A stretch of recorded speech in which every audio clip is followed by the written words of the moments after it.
Hello, and welcome back everybody over here at the place. Player here bringing another episode of Unreal Rumble.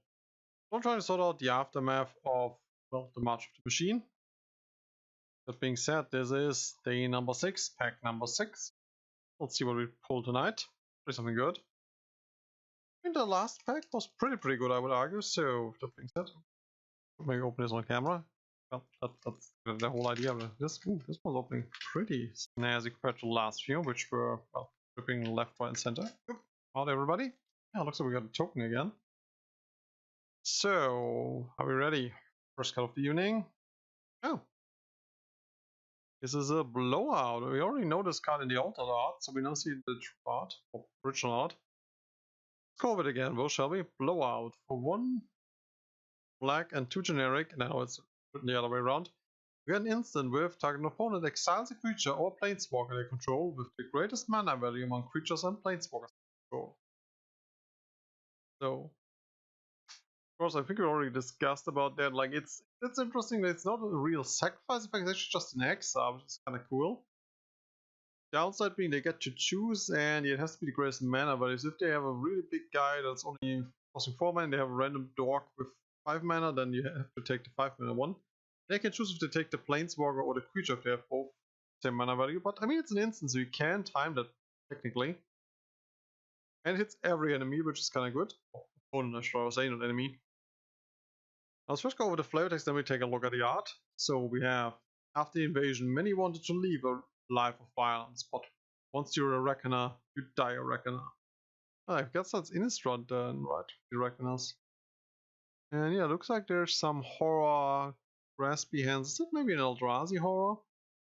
Taking possession of the poor thing. It was an undead horror. I think that's one of the knights here who thinks, yeah, I can live a good life, and then they're like, nope.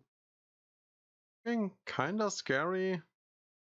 Only, yeah, not bad. Actually thinking if I like this art more than the other one, but I have to see it on the end.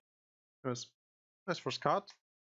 Ooh, we got yet another Undercity Upheaval. I mean, I think by now we should have enough of those for start. I mean, at least for my commander decks. I mean, we have 2 or 3 more green ones, so I'm not sure if I want to play them on more decks. Let's go with it again, shall we? Undercity Upheaval. For 1 generic double green with sorcery, there's Undergrowth, which just says distribute X+1/+1 cards among any number of target creatures you control when X number of creature cards in your graveyard as you cast this spell. And creatures you control gain vigilance on the end of turn. So it's kind of like an overrun effect, but it's depending on strength on how many creatures you already have in the graveyard. This can also used for +1/+1 card shenanigans. Now the interesting thing I didn't really notice when we first looked at this card, I think there were similar ones in the past, but they exile actually creature cards from the graveyard counters. This one just asks how many are there, and then yeah, spread it as you like. And also creatures that don't get a counter also gain the vigilance, might be important. So yeah. And let's go over the flight text really quickly. Lightshone passed the Undercity for the first time in centuries. Again, I'm still not sure, but I think this is supposed to be the Ravnica Undercity, aka the hiding place of the Bulgarian. Probably also the Dimir. Yeah, fancy. That one. Ooh. Already got the rare here? Who are you? One of those fancy 5-color commander things, right? Because I mean, yeah, they have 5. I mean, we're skipping a bit ahead, but it has 5 mana colors and it's, well, text down there, so I assume it's a 5-color commander. Well, obviously it is. Let's see. It's Tazri, Stalwart Survivor. For 2 generic, 1 white. It's a legendary creature, human warrior. 3/3 for free, so already decent. It's good. Decent too good, I should say. And it has each creature you control, including themselves, has tap at 1 mana of any color of this. No, sorry, at 1 mana of any of this creature's colors. Okay, so a white creature like he could only tap for white. She. Spend this mana only to activate abilities of creatures. Activate only if this creature has another activate ability. Oh. Now this is very restrictive. Like, I guess it does. I mean, I guess this is to prevent tokens from doing stuff, because most tokens don't have an activate ability. Interesting, interesting. And it also has, for 1 white, 1 blue, 1 black, red, 1 green, okay, Wooburg, tap. Then mill 5 cards, put all creature cards with activated abilities that aren't mana abilities from among the milled cards into your hand. That is really seems to be pairing well with that Foxy I ordered me a while back. You know, the one that makes activated abilities cheaper and does stuff with activated ability creatures and copy activated abilities. This is interesting. But she... I mean, you would want mana dogs. You would want, I guess, looters to be good in this deck. I think I can build something out of this. This looks like a interesting to build command. I mean, on the one hand, it looks very restrictive. And of course, if you mill your utility cards, it could be rather annoying. Plus, a lot of cards that usually are good aren't good in this deck, like Eternal Witness and stuff, but... Need to see, need to see. It is an interesting card. Maybe I can build something around this girl or boy. I actually have no idea what gender it is, but I mean, we don't want to put down people because of their gender anyways, right? Ooh, we got another rare here. Very shiny rare. What a rare. This is... Ooh, I will butcher this. Jirina, Dauntless General. It's for 1 white, 1 black. A legendary creature, human soldier. 2/2. When Jirina, Dauntless General enters the battlefield, exile target player's graveyard. Graveyard hate on your commander. Sounds interesting, but what else does she bring to the table? Or he? I think it's a she. But yeah, it looks like a she, but anyways, let's go with it. Sacrifice Jirina. Humans you control gain hexproof and indestructible on the end of.